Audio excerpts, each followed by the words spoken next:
Blood Shovel would be more useful if they had more health to use it with. Oh, ow, ow, that's a big hit. Good thing that drumstick was there.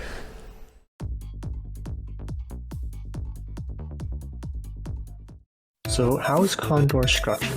Well, this is an MMR matchmaking based tournament, with the finals being a double elimination bracket for participants with the top 8 MMR by the end of the season. Anyone is welcome to join, and players can join and quit during the beginning of the weeks that the tournament is running. The hidden MMR is assigned to you based on your speedrun PB, and if you are new to the tournament, or if you have been in the tournament before and have shown significant skill in the speedrunning community. At the beginning of the week, all participants are given 2 to 3 matches depending on the number of racers, and they will be similar to your skill level. Participants may also challenge any racer of any MMR as long as both racers agree and have not challenged each other already. The races are a set of 3, not a best of 3, so every race will have 3 races. Simply put, if you win, your MMR goes up, and if you lose, it goes down. Racer MMR is split into arbitrary tiers to know where they are in relation to the other participants. The top 8 are in Crystal tier. This is where the racers are playing nearly perfectly, with each step being towards the exit or being very efficient with kills. Average times at this tier is around 6:30 to 8 minutes. And with some God Seeds, you can even see sub 6s. Dying at this level in the mid to late game is almost an automatic defeat. Racers will likely be taking similar routes, and it's a matter of who is more efficient with their build. Depending on the number of participants, the next 8 to 12 racers are in the Obsidian tier. Racers at this level are very close to Crystal tier racers, with occasional hiccups in floor traversal slowing them down, such as a lack of AoE versus a single attack high damage build. Average times in this tier is around 7 to 9 minutes, and with some God Seeds you might even see sub 6 minute times. Next, 8 to 12 are in Titanium tier. Racers in this level are very adaptable to builds, but lose time to either inefficiencies or occasionally mismapping and going the wrong way. Dying in this tier is not guaranteed to be a loss, but racers in this level are aware of when to play slow and safe when their opponent has died. Average times in this tier are around 8 to 10 minutes, with some God Seeds, they can turn them into sub 7s. The next 8 to 12 after that are in Gold tier. Racers at this level have many different playstyles, and in general are either the turtle or the hare. What I mean by that is they could either go too fast and die, or they could go so slow that their opponents get too big of a lead to come back from. Average times in this tier is around 9 to 12 minutes, with some God Seeds going to a sub 8. Everyone else that is not in Gold are in the Blood tier. This is where people are placed if they are either new to the tournament, have no information of their skill, or they are brand new to racing. Deaths are very common, so the race is never over until somebody gets the victory screen and goes down the final stairs. The average times in this tier is 12 to 20 minutes, with some God Seeds ending into a sub 10. Or God forbid they get an unplayable seed that can go up to 1 whole hour. Oh my god, that seed took so long for me to cast. For this reason alone, we allow racers to reseed if both players agree. Your tier placement is only relative to others in the tournament. That means even if you win a lot, you may not promote if the racers around you are also winning more, or you don't pass the person that is just above you in MMR. That also means that there is no specific threshold to promote to the next tier. For example, reaching 1500 MMR does not automatically promote you to Titanium or demote you to Gold. This is common if racers are bouncing between tiers, and are sitting on the line between two tiers like Crystal and Obsidian. In this tournament, screen watching is allowed. This means you are allowed to watch your opponent's POV to see where you find items, pathing to the exit, upcoming bosses, and if your opponent died. The last note is helpful because it can let you know to play slow to avoid dying, or speed up if your opponent is leaving you in the dust. Therefore, racers are required to stream on Twitch for screen watching and to verify the integrity of the run, and if there is a commentator, a POV for them to talk about. By the way, I also stream this game on twitch.tv/focusingface. Since there is varying stream delay, racers will also be in a separate Discord race room to confirm if they are ready, if they are finished, or if they need to contact CoNDOR staff. Run verification is also required if both racers confirm finish very close to each other, about 5 seconds, and will require referee verification. In more recent races, when the Synchrony DLC is included, this is less required due to the fact that the racing mod also adds a real-time time in addition to in-game time. Both racers will enter the seeded race there to ensure they are running the same seed. Counting numbers is hard, so in later races with Synchrony, we can verify using the sequence of items on the screen instead. If the race begins and the racers are not in the same seed, there will be a reseed.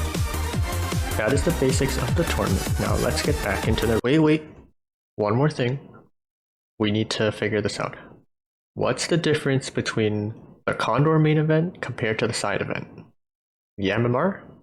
Same. The finals? Same. Joining and quitting? Same.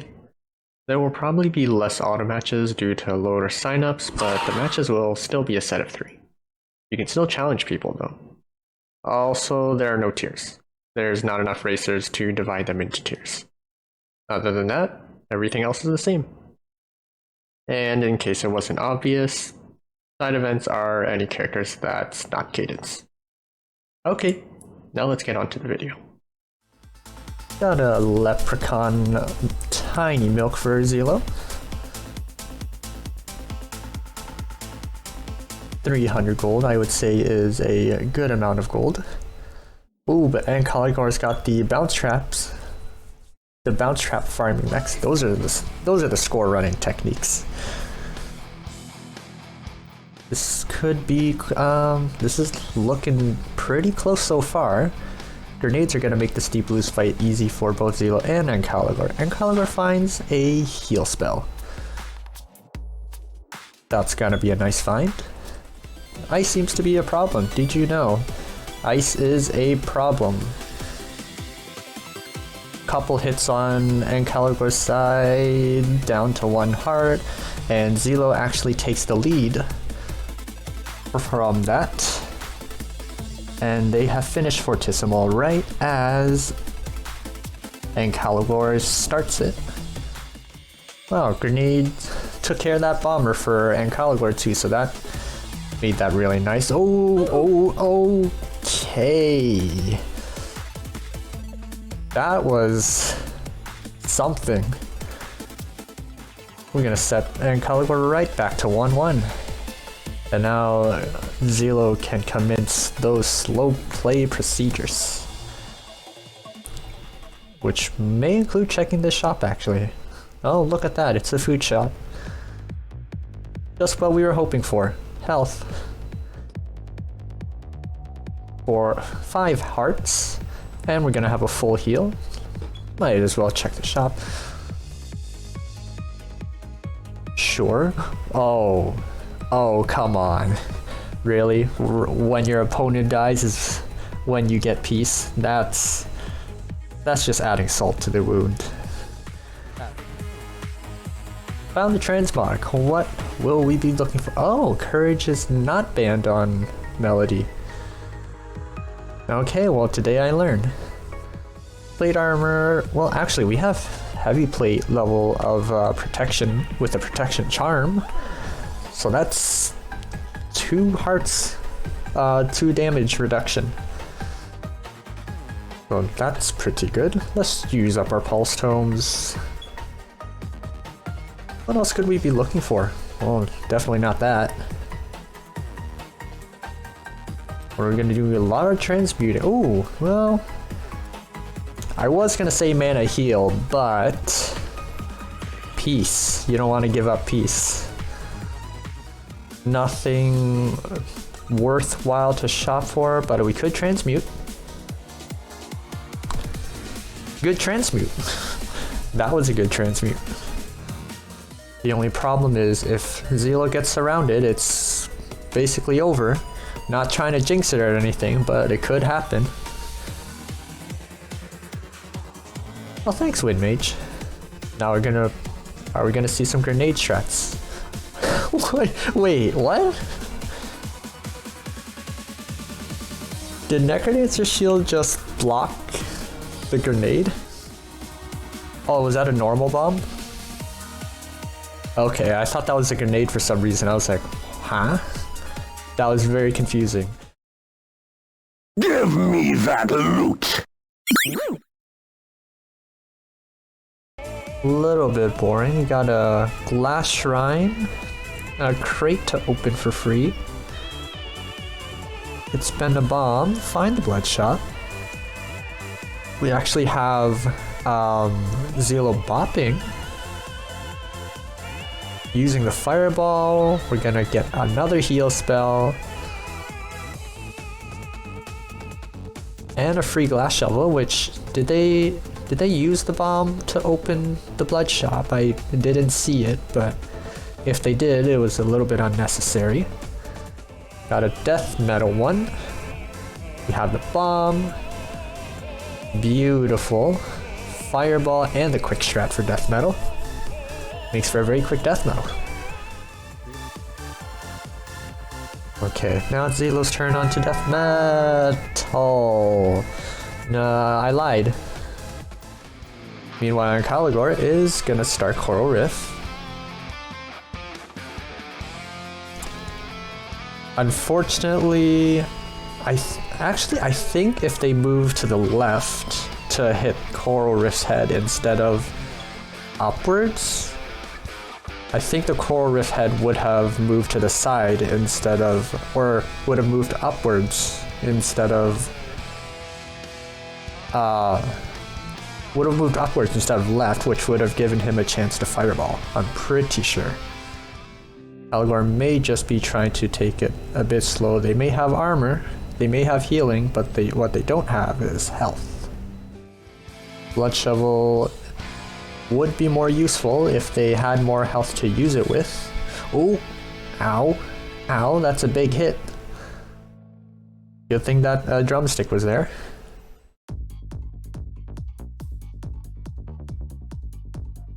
Like I said, 2 hearts is not enough hearts for Melody.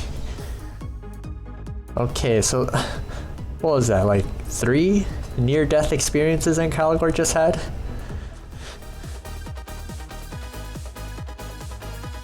Ooh, fireballs all around for Ancalagor. We need to get a counter going. How many... Oh, and missed the stair heals, but it doesn't matter because they found a potion. So Ancalagor has nearly died, what, 4 times now this run? And we've got Magic Chicken. Okay, now I think Ancalagor is nearly unkillable. Aggressive spell usage from Zelllooo to try and catch up. Nearly died, but death, it's not over until you're completely dead. Necrodancer to 5-2.